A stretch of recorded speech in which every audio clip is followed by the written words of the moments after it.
Hello बच्चों, welcome to reference classes. तो हम कर रहे थे कार्बन एंड इट्स कंपाउंड। आज का टॉपिक है हमारा केमिकल रिएक्शंस। ठीक है, तो केमिकल रिएक्शंस ऑफ हाइड्रोकार्बन्स हम कितने पढ़ेंगे 10th के लेवल में, वो है 4, जो आपको बहुत अच्छे से याद होने चाहिए। सबसे पहला है आपका कंबशन रिएक्शन। कौन सा है? कंबशन। कंबशन यानी कि जलना, हिंदी में दहन भी बोलते हैं, तो वो भी बच्चे ध्यान रखें। तो कंबशन, तो कंबशन करता क्या है, क्या होता है इस रिएक्शन में? इसमें जो हाइड्रोकार्बन्स है, ठीक है, क्या करेगा? हाइड्रोकार्बन्स जब ये बर्न होगा, जलेगा, ठीक है। अब बर्न होने के लिए नेसेसरी है हमारे ऑक्सीजन की। ऑक्सीजन कहां प्रेजेंट है? एयर में प्रेजेंट है। तो बर्न इन एयर, इस एयर से आपको मतलब समझना है कि रिएक्शन हो रहा है ऑक्सीजन के साथ। क्वेश्चन मिलेगा आपको बर्न इन एयर, लेकिन आपको रिएक्शन शो करना है ऑक्सीजन के साथ, ठीक है। द बर्न इन एयर, तो क्या प्रोड्यूस करेगा? टू प्रोड्यूस, ठीक है, क्या प्रोड्यूस करेगा? CO2, H2O and light and heat energy. ठीक है, आप कोई चीज जलाते हो तो हीट मिलता है, लाइट मिलता है, तो दोनों एनर्जी इसमें ऑब्टेन हमें होगा, ठीक है। एग्जाम्पल के फॉर्म में हमारे पास है एक CH4, इसका नाम क्या है बच्चों? क्या नाम है? मीथेन, ठीक है, मीथेन। अब इसमें हमने ऑक्सीजन के साथ रिएक्शन कराया, तो हमारा जो बनेगा वो बनेगा CO2 प्लस H2O प्लस आपकी एनर्जी, वो लाइट एनर्जी भी है और हीट एनर्जी भी है, ठीक है। ऐसे ही एक क्वेश्चन हमारा हो सकता है या एक इक्वेशन कि C2H6, ठीक है, इसका नाम क्या है? इथेन नाम, क्या नाम है? इथेन प्लस ऑक्सीजन, किसके साथ रिएक्शन हो रहा है? ऑक्सीजन। अब इसको हम बोलेंगे क्या? Burning of ethane. कहां पे? इन एयर, क्योंकि हमने क्या कहा, एयर में ऑक्सीजन जरूरी है बर्निंग के लिए। तो बर्निंग इन एयर क्वेश्चन आएगा तो आपको रिएक्शन किससे कराना है? ऑक्सीजन के साथ ही कराना है। तो इथेन प्लस ऑक्सीजन बनेगा आपका CO2 plus H2O plus energy. अब भाई जब दोनों रिएक्शन में आंसर सेम है तो भाई क्वेश्चन किस बात का आएगा? तो क्वेश्चन आएगा आपका बैलेंसिंग फॉर्म में, यानी कि जो आप रिएक्शन लिखोगे वो कंप्लीट बैलेंस फॉर्म में लिखोगे। जैसे कि इसमें कार्बन कितने हैं? 1 है, यहाँ कितना है? 1 है, ठीक है, बैलेंस है। यहाँ ऑक्सीजन कितने हैं? 2 है, यहाँ कितना ऑक्सीजन है? 3 है, ये बैलेंस नहीं है, ठीक है। हाइड्रोजन 4 है, यहाँ पे कितने हैं? 2 है। तो आप इसको इस तरह से बैलेंस कर दोगे तो वहां कितना होगा? 4 हो गया राइट हैंड साइड में, इधर 2 हो गए। अब इस तरह से हिट एंड ट्रायल मेथड से आप अगर इस रिएक्शन को बैलेंस करने लगोगे तो बहुत टाइम लगेगा। तो इसके लिए हम करते हैं क्या, एक छोटा सा ट्रिक है या इक्वेशन है, जनरल इक्वेशन। उस इक्वेशन को हम याद रख लेंगे, जिससे हम कोई भी हाइड्रोकार्बन हमारे पास हो उसको हम आसानी से बैलेंस कर सकते हैं। तो वो रिएक्शन आपको याद होना चाहिए। तो वो कौन सा है? General reaction of burning of hydrocarbon. कौन सा? CX। X क्या है कि कितने नंबर के कार्बन है, CXHY, और Y क्या है? कितने नंबर ऑफ हाइड्रोजन है, ठीक है। प्लस बैलेंसिंग में X प्लस Y/4, ये है आपका O2, यानी ऑक्सीजन कितना होना चाहिए? जो X है वो आप ऐसे ऐड करोगे और Y जितना होगा उससे 4 से डिवाइड करके दोनों को ऐड करोगे, जो भी आंसर आएगा वो आपका बैलेंसिंग जाएगा, ठीक है। हमने क्या किया, CO2 निकलेगा आपका, और ये कितना आएगा? ये आएगा X, कितना आएगा? X, ठीक है, प्लस H2O। H2O कितना होगा? Y/2। तो ये जो कॉफिशिएंट है ये आपका जनरल बैलेंसिंग में हेल्प करेगा, और एनर्जी तो आपका यहां रहेगा ही, ठीक है। अब इस इक्वेशन जो मीथेन का बर्निंग है, इससे हम इसको चेक करते हैं या फिर इससे हम सीखते हैं कि इस इक्वेशन को हम किस तरह से फॉलो अप करके अपने आंसर्स कर सकते हैं, ठीक। यहां पे अगर हम चेक करें तो यहां पे x की वैल्यू कितनी है? 1 है, y कितना है? 4 है, ठीक है। यहां पे ये जो कॉफिशिएंट है किसके बराबर है? x प्लस y/4 के। आप देखो इसको और इसको, ये सेम होना चाहिए, ठीक है। यहां पे x 1 है तो 1 प्लस 4/4, तो 4/4 1 प्लस 1 2, बिल्कुल ठीक, ठीक है। आगे यहां कितना होना चाहिए? x होना चाहिए, इससे देखेंगे तो x। अब यहां x की वैल्यू कितनी है? 1 है, तो 1, तो 1 को लिखें या ना लिखें एक ही बात है। दूसरा यहां पे कितना होना चाहिए? y/2, कितना होना चाहिए यहाँ पे? y/2। अब यहाँ पे y की वैल्यू इस पर्टिकुलर क्वेश्चन में कितना है? 4, कितना है ये? 4 है, तो यहां आंसर कितना आ जाएगा? 4/2, मतलब के 2, तो ये हमारा 2 है। बहुत आसान चीज है, अगर आप इस चीज को रिएक्शन को याद रखेंगे तो आपको बैलेंसिंग बहुत इजीली हो जाएगा। सिमिलरली अब इथेन में इसको बैलेंस करते हैं, तो चेक करो जरा, यहाँ पे जो x की वैल्यू है ये है 2, y की वैल्यू है 6। यहाँ पे कितना आना चाहिए, यहाँ पे आना चाहिए आपका x प्लस वाई बाई 4। इस इक्वेशन को आप फॉलो करो। यहाँ पे x कितना है 2 है, प्लस y कितना है 6 है, तो 6 बाई 2 ये हो गया 3, ये हो गया 2, 2 टू द 4, 4 प्लस 3 7। तो यहाँ पे जो आंसर आएगा ये हो जाएगा 7 बाई 2, यानी कि इसके कोफिशिएंट में 7 बाई 2 आंसर होना चाहिए। इसमें कितना इक्वेशन देखना है, तो x है, तो x यहाँ पे कितना है 2 है, कितना है भाई 2 है, तो यहाँ पे हम लिखेंगे 2, कितना है 2। यहाँ पे कितना है y बाई 2, y कितना है यहाँ पे 6, तो 6 बाई 2 यानी कि 6 डिवाइडेड बाई 2 कितना हो गया 3। यहाँ पे आंसर कितना आएगा 3। तो ये एक सिंपल रिएक्शन था जो हमने बैलेंस करना सीख लिया। अब इसके कुछ प्रॉपर्टीज के हाइड्रोकार्बन अगर सैचुरेटेड हो या अनसैचुरेटेड हो तो कैसे बर्न करते हैं। कि आपके हाइड्रोकार्बन्स होते हैं दो, कितने टाइप के होते हैं दो। एक होता है आपका सैचुरेटेड हाइड्रोकार्बन्स, कौन सा है सैचुरेटेड हाइड्रोकार्बन्स। एक है आपका अनसैचुरेटेड हाइड्रोकार्बन्स। अनसैचुरेटेड का मतलब क्या है, जिस पर डबल बॉन्ड या ट्रिपल बॉन्ड हो, वो है आपके अनसैचुरेटेड हाइड्रोकार्बन्स। इन दोनों में डिफरेंस यही है कि अगर सैचुरेटेड हाइड्रोकार्बन जैसे कि मीथेन या इथेन या प्रोपेन बर्न होगा एयर में, तो ये प्रोड्यूस करता है ब्लू फ्लेम। याद रखना आप, ब्लू फ्लेम ऑब्टेन होगा इसमें, जबकि इसमें होगा सूटी फ्लेम। सूटी फ्लेम का मतलब क्या है, धुएं वाली, यानी कि धुआं ज्यादा आएगा इसमें, ये सूटी फ्लेम ऑब्टेन होगा। ठीक है, अब कुछ चीजें ऐसी भी हैं जैसे कि ऑक्साइड या बर्निंग ऑफ पेट्रोलियम या कोल, जैसे कि कोयला जलता है या पेट्रोलियम, इनका बर्निंग अगर हुआ तो burning of coal and petroleum, इनके जितने भी प्रोडक्ट्स हैं इसमें नाइट्रोजन और सल्फर काफी क्वांटिटी में प्रेजेंट होते हैं, तो इनके बर्निंग से हमें मिलता है ऑक्साइड्स ऑफ नाइट्रोजन।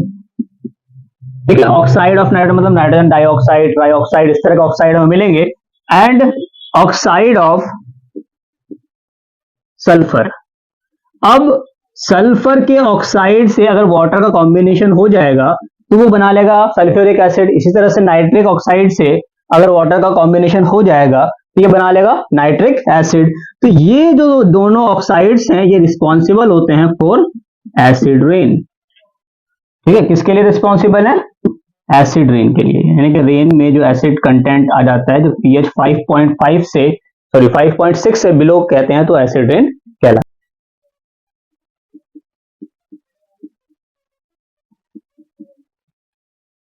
ठीक है, तो नेक्स्ट रिएक्शन है हमारा ऑक्सीडेशन रिएक्शन। ऑक्सीडेशन आप पढ़ चुके हैं कि ऑक्सीडेशन कहा जाता है एडिशन ऑफ ऑक्सीजन को या रिमूवल ऑफ हाइड्रोजन को, यानी किसी कंपाउंड में अगर हम ऑक्सीजन को ऐड कर देते हैं या उसका एडिशन हो जाता है तो उसको हम क्या कहते हैं, ऑक्सीडेशन हो रहा है उसका। ठीक है, तो एक कंपाउंड है हमारा, एग्जांपल इसमें देखो कि अगर एक कंपाउंड हमारा क्या है CH2OH, ये क्या है अल्कोहल है, और कौन सा अल्कोहल है, इथेनॉल है। कौन सा है ये, इथेनॉल है। इसमें अगर कोई सब्सटेंस ऐसा डाल दिया जाए जिसकी वजह से क्या हो, ये दो हाइड्रोजन यहां से हट जाए, क्या हो जाए, ये दो हाइड्रोजन यहां से हट के और इसमें इसकी जगह ऐड हो जाए एक ऑक्सीजन। ये दो हाइड्रोजन चले गए, एक ऑक्सीजन जाके ऐड हो गया, तो इसी को हम क्या बोलते हैं, ऑक्सीडेशन बोलते हैं। साथ में आप देख रहे होंगे कि यहां जो फंक्शनल ग्रुप था ये है आपका अल्कोहल। क्या है ये, अल्कोहल। यहां जो फंक्शनल ग्रुप है ये कौन सा है, कार्बोक्सिलिक एसिड। कौन सा ग्रुप है ये, कार्बोक्सिलिक एसिड। तो अगर हम अल्कोहल का ऑक्सीडेशन करते हैं, और याद रखना है कैसा ऑक्सीडेशन एजेंट यूज करेंगे, स्ट्रॉन्ग, यानी कि ऐसा कोई स्ट्रॉन्ग ऑक्सीडाइजिंग एजेंट आ जाए जिसमें हमने यहां पे कोई चीज डाल देंगे उसको स्ट्रॉन्ग ऑक्सीडाइजिंग एजेंट, तो ये अल्कोहल को सीधा किस में कन्वर्ट कर देगा, कार्बोक्सिलिक एसिड में। कैसे, ये जो दो हाइड्रोजन है इसको निकाल के यहाँ पे एक ऑक्सीजन एडिशन कर देगा, तो यहाँ पे आप देख रहे हो कि अल्कोहल का कन्वर्जन हो गया किसमें, कार्बोक्सिलिक एसिड में। और ये एक 2 कार्बन का है तो वो 2 कार्बन का एसिड कौन सा कहलाता है, इथेनोइक एसिड। अब ये जो चीज हमने डाला कि स्ट्रॉन्ग ऑक्सीडाइजिंग एजेंट, वो कौन कौन से हैं वो आपको याद रखने हैं। वो हमारे दो हैं, स्ट्रॉन्ग ऑक्सीडाइजिंग एजेंट। कितने हैं, 2 हैं। सबसे पहला एक है आपका एल्कलाइन KMnO4 जिसका नाम है पोटेशियम परमैंगनेट। क्या नाम है? Potassium permanganate. ठीक है। दूसरा है एसिडिफाइड K2Cr2O7। इसका नाम क्या है? Potassium dichromate. क्या नाम है? Potassium dichromate. अब एक एग्जांपल और देख लेते हैं इसमें। सपोज करो हमारे पास एक ये है CH3CH2 इसका नाम क्या है? प्रोपेनॉल। क्या नाम है? प्रोपेनॉल। ठीक है, ये है हमारा प्रोपेनॉल। 3 कार्बन का अल्कोहल है, इसमें हमने डाल दिया एसिडिफाइड K2Cr2O7, यानी इन दोनों में से कोई सा भी सब्सटेंस डालो वो सीधा आपको अल्कोहल को कन्वर्ट कर देगा कार्बोक्सिलिक एसिड में। तो कितने कार्बन के हैं? 3 कार्बन के हैं। तो 3 कार्बन तो आपको ऐसे ही बनाने हैं। ठीक है। लास्ट वाले जिसमें OH ऐड है, इसके दोनों हाइड्रोजन भगा के यहां पे आपको रिप्लेस करना है एक ऑक्सीजन के साथ। ठीक है, बाकी जैसा था कंपाउंड वैसे ही आप लिख दोगे। तो ये हो गया आपका 3 कार्बन का प्रोपेनोइक एसिड। क्या हो गया? Propanoic acid. ठीक है, तो यह था हमारा ऑक्सीडेशन रिएक्शन। तो थर्ड रिएक्शन है हमारा एडिशन रिएक्शन। तो हम जो पहले की वीडियोस में हम देख चुके हैं इस चीज को, जो एडिशन रिएक्शन है वो कौन शो करता है? एल्कीन या फिर एल्काइन शो करेगा। तो हम यहाँ पे एल्कीन का देखेंगे। जैसे कि एक ये कार्बन है, कार्बन कंपाउंड जिसका नाम है इथीन। एक ये है CH3 इसका नाम है इथेन। अब यहाँ पे दोनों कार्बन 4-4 बॉन्ड बना चुका है, तो कोई भी फर्दर एटम आके यहाँ ऐड नहीं हो सकता। तो ये एडिशन शो नहीं करेगा, नो एडिशन। ठीक है, ये अगला रिएक्शन जो हम आगे पढ़ेंगे सब्स्टिट्यूशन, वो शो करता है। ठीक है, जबकि एल्कीन में इस कार्बन ने 3 बॉन्ड बनाए हैं, इस कार्बन ने भी 3 है। यहाँ पे हो सकता है कि चांसेस हैं हमारे पास कि फर्दर एक और हाइड्रोजन आके ऐड हो जाए। तो ये जो इथीन है यानी कि जो एल्कीन है, ये शो करेगा क्या? Addition reaction. तो एडिशन रिएक्शन जो है कैरेक्टरिस्टिक फीचर्स है या प्रॉपर्टी है कौन से? अनसैचुरेटेड हाइड्रोकार्बन की। किसकी? Unsaturated hydrocarbon. और इसकी खास बात यह है कि जो डबल बॉन्ड या ट्रिपल बॉन्ड होने की वजह से इसका रिएक्टिविटी बढ़ जाता है। इस वजह से यहाँ पे एडिशन रिएक्शन होना पॉसिबल हो जाता है। तो ये इंक्रीज कर देता है रिएक्टिविटी को। ठीक है, इंक्रीज रिएक्टिविटी। ठीक है, तो एडिशन रिएक्शन में एक सब टाइप है जिसको हम कहते हैं हाइड्रोजनेशन। क्या कहते हैं? हाइड्रोजनेशन, यानी कि हाइड्रोजन का एडिशन। ठीक है, तो सिंपल ये क्या है? Addition of hydrogen. Addition of hydrogen. ठीक है, एडिशन ऑफ हाइड्रोजन। एग्जाम्पल आप देखो इस चीज को। जैसे ये हमारा है 2 कार्बन का इथीन। क्या है ये? यहां लिख देता हूं नाम, इथीन। ये इथीन है, इसमें हमने एक हाइड्रोजन ऐड किया। यहां पे हमें एक कैटलिस्ट की जरूरत पड़ती है। वो हो सकता है या तो निकल मेटल हो, या फिर प्लेटिनम हो, या फिर पैलेडियम हो। ये तीनों substance as a catalyst use करते हैं, यानी कि ये रिएक्शन होने में हेल्प कराते हैं, खुद इस पे पार्ट नहीं लेते। ध्यान रखना इस चीज को, रिएक्शन को रेट को यानी इसकी स्पीड को तेज कर देते हैं। ठीक है, अब होता क्या है? जैसे ये कंपाउंड है हमारे पास CH2, सिंगल बॉन्ड कर दो। अब सिंगल बॉन्ड करोगे तो एक एक बॉन्ड दोनों के फ्री हो गए। यहाँ पे ये जो हाइड्रोजन है, तो एक हाइड्रोजन यहां आ जाएगा और एक हाइड्रोजन यहां चला जाएगा। तो यहां पे क्या हुआ? ये था आपका इथीन, जो कि था आपका अनसैचुरेटेड कंपाउंड। कौन सा था ये? Unsaturated compound. ये क्या बन गया आपका? ये बन गया इथेन, जो क्या है? ये सैचुरेटेड कंपाउंड। कौन सा है ये? सैचुरेटेड। अब सैचुरेटेड कैसे हो गया ये? कोई और फर्दर इसमें एडिशन पॉसिबल नहीं है। ठीक है, इसका एक और एग्जांपल अगर हम देखें तो वो हम ले सकते हैं कि ये हमारे पास कौन सा है रिएक्शन या कंपाउंड, सॉरी, इसका नाम क्या है? प्रोपीन। क्या नाम है? प्रोपीन। इस पे मैंने क्या डाला? H2 डाला और यहाँ पे निकल डाल दिया। अब निकल इन तीनों में से कोई एक डलेगा, वो रिएक्शन पॉसिबल है। ठीक है, डाला तो इसमें हुआ क्या? जो पहला है उस पर तो कोई असर नहीं होगा, वो ऐसे ही रहेगा। दूसरा जो CH2, इस पे बॉन्ड सिंगल होके 2 बॉन्ड खाली करो और दोनों में हाइड्रोजन लाके जोड़ दो, तो क्या बन गया, प्रोपेन बन गया। क्या बन गया, प्रोपेन। ठीक है। एक तो इसका रिएक्शन आता है वो एडिशन ऑफ Br2। कौन सा आता है, एडिशन ऑफ Br2। ये रिएक्शन एल्कीन शो करता है कि CH2 इसमें हम ब्रोमीन ऐड कर देते हैं। ब्रोमीन एक्वस फॉर्म में होता है ये, और ये होता है आपका रेडिश कलर में। ठीक है, रेडिश ब्राउनिश। ठीक है, इस कलर में होता है। जैसे ही ये इसमें ऐड होगा, रिएक्शन डलेगा हमारा CCl4 या CS4, इस तरह से रिएक्शन डलेगा और ये कन्वर्ट हो जाएगा आपका CH2 यहाँ पे Br और Br। ये जो कंपाउंड बना डाइब्रोमोइथेन, ये होता है डीकलराइज।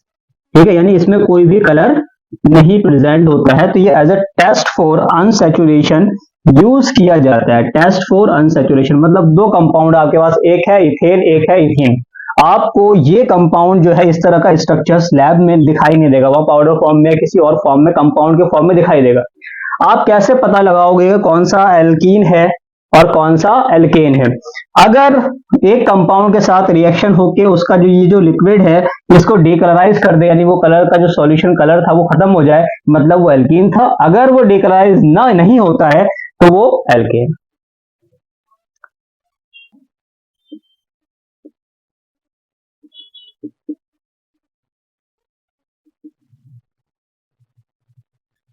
हो ना, ठीक है। फोर्थ रिएक्शन है हमारा सब्स्टिट्यूशन रिएक्शन। सब्स्टिट्यूशन का मतलब क्या है, रिप्लेसमेंट। क्या मतलब है इसका, रिप्लेसमेंट। आपने किसी के बदले किसी दूसरे को लेके आ गए तो रिप्लेसमेंट कर दिया। तो रिप्लेसमेंट वही कर पाएंगे जहां एडिशन पॉसिबल नहीं है, मतलब कि एल्केन में।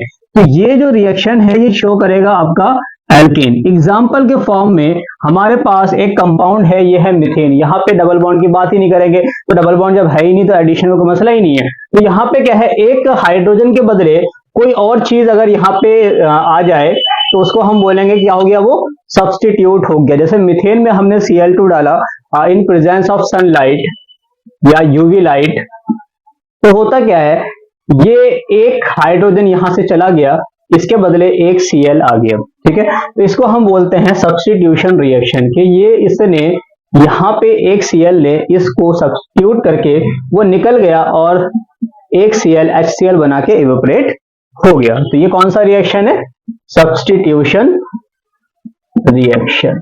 ठीक है, हालांकि एग्जाम में यहीं तक रिएक्शन लिखना होता है, मतलब एक ही बार आपको रिएक्शन को करना है। यानी कि ये जो प्रोडक्ट है ये है मोनोक्लोरिनेशन। मोनो मतलब क्या है, एक, तो मोनो यानी कि एक ही बार क्लोरीन ने रिप्लेस किया है इसके हाइड्रोजन को। हालांकि अगर इसको रोका ना जाए तो ये फर्दर रिएक्शन आगे पॉसिबल करेगा, जैसे कि यही कंपाउंड CH4 CH3Cl।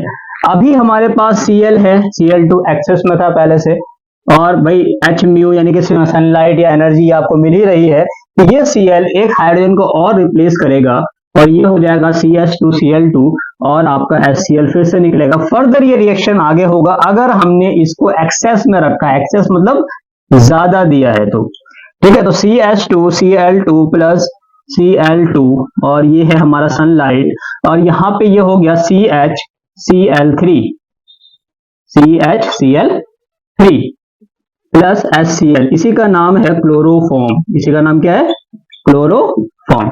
अगर यहां भी एक्सेस है तो आपका एंड रिजल्ट में क्या मिलेगा आपको कि चारों के चारों हाइड्रोजन जो हैं वो रिप्लेस हो गए हैं। किससे रिप्लेस हो गए हैं, इस क्लोरीन से। तो ये हो जाएगा CCl4 कार्बन टेट्रा क्लोराइड। तो आज का वीडियो यहीं तक था। तो रिएक्शंस हमने पढ़ लिया है। नेक्स्ट टॉपिक में या नेक्स्ट वीडियो में हम देखेंगे important compound ethanol and ethanoic acid.